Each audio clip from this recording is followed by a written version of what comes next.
Hey guys, and welcome back to my channel. I am struggling. I just want to let you guys know the sickness is real, but you know what? The show must go on, and I just got this in the mail today.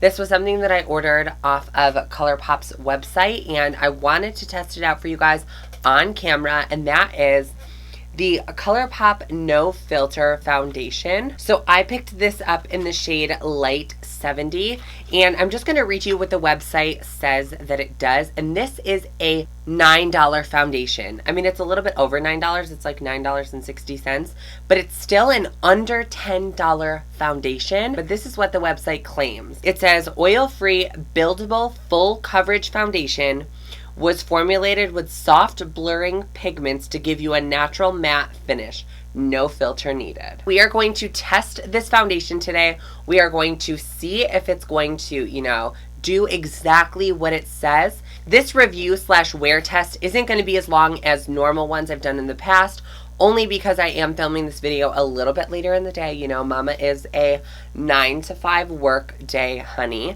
So we are going to open the package just to see what it looks like. I mean, it's pretty nice. It's got like a glass bottle, and it even comes with a pump.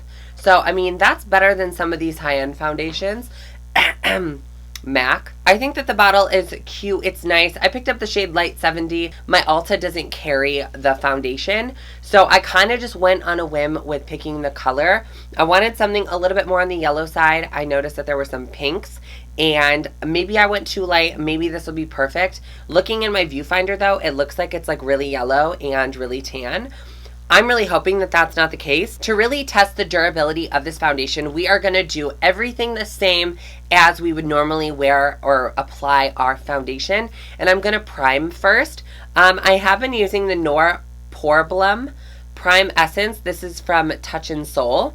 And I'm going to apply this on my finger. I really do not apply a lot of this, and it's really liquidy, so I just apply this right in the center really of my face where my pores are.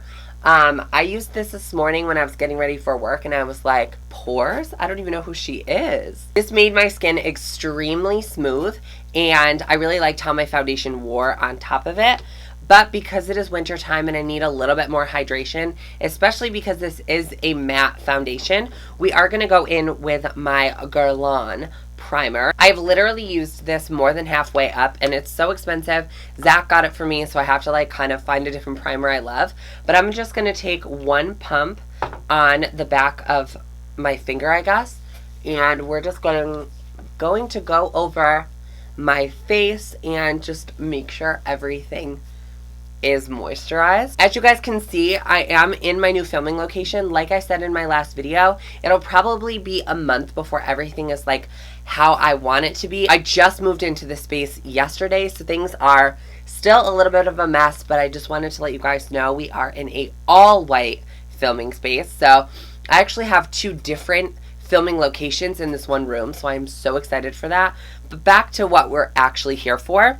So I'm going to take this foundation, and I'm going to be using it with my Morphe sponge. You guys know this is my tried and true. I am obsessed with the Morphe sponge, and I think this twists to unlock it. And we're going to probably do, I don't know, I did 4 on the back of my hand. It looks definitely a little bit more tan than I was hoping.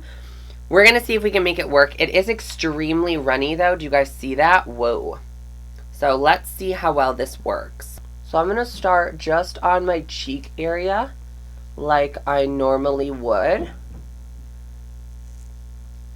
So from first impression, the coverage is crazy. Look at that. What?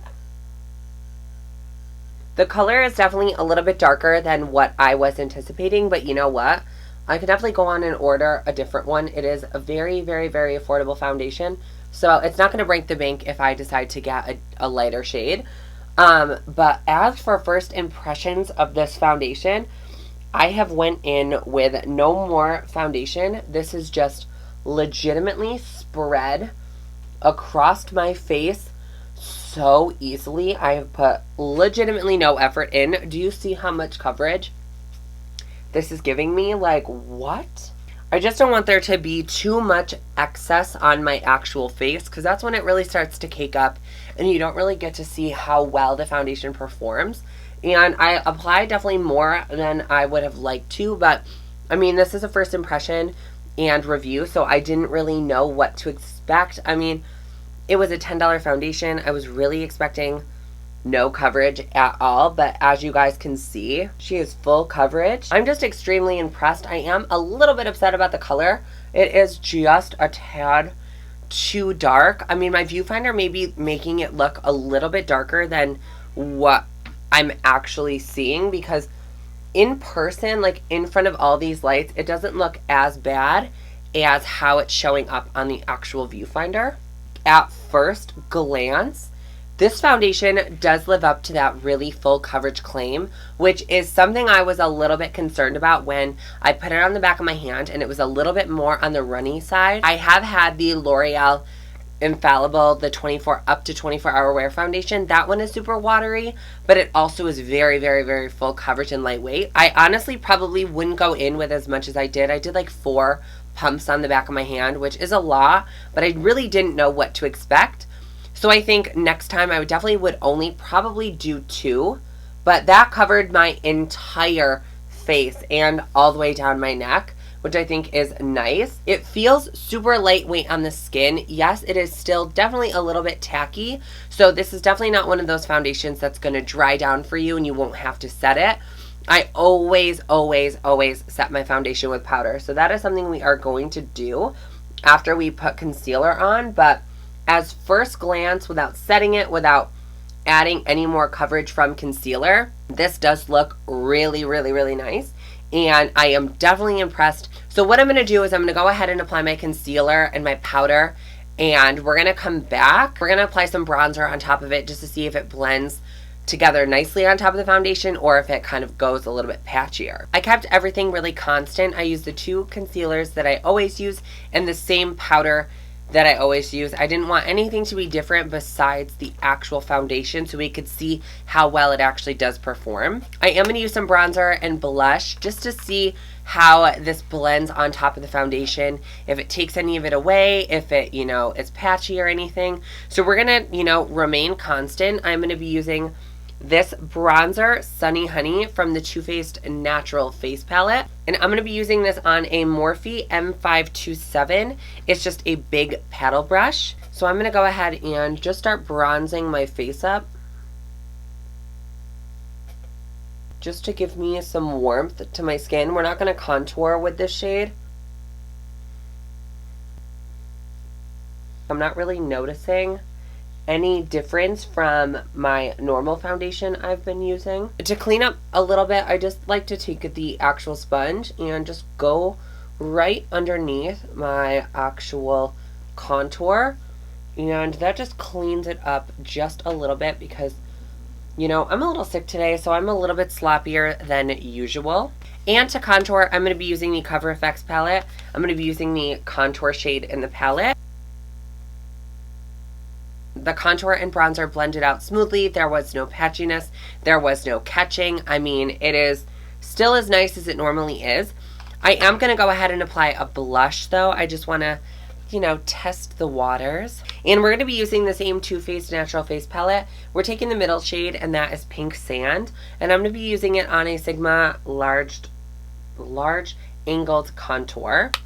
And I'm just going to apply this right to the actual apples of my cheek and slightly blend backwards.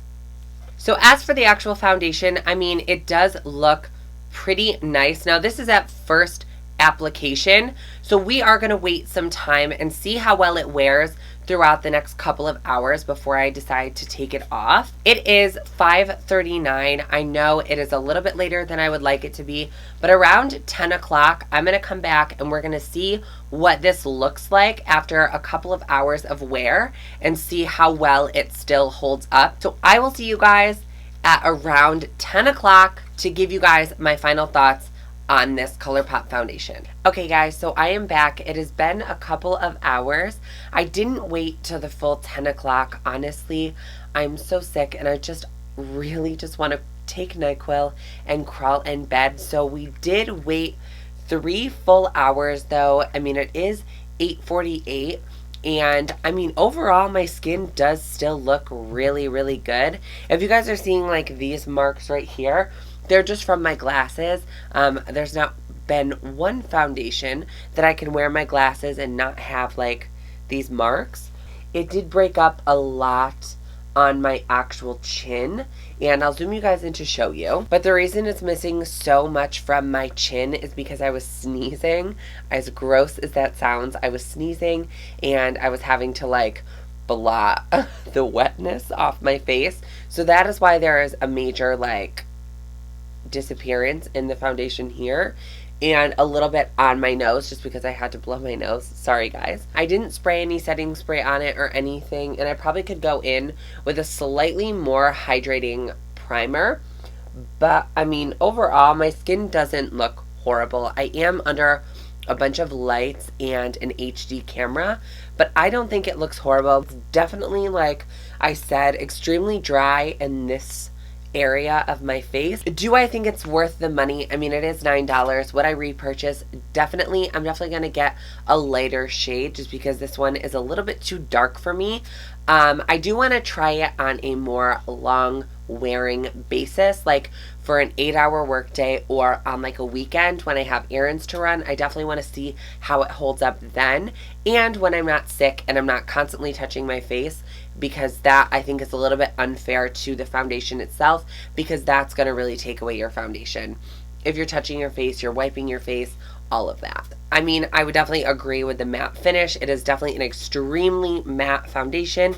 If you are a little bit more on the oily side, this would be great for you.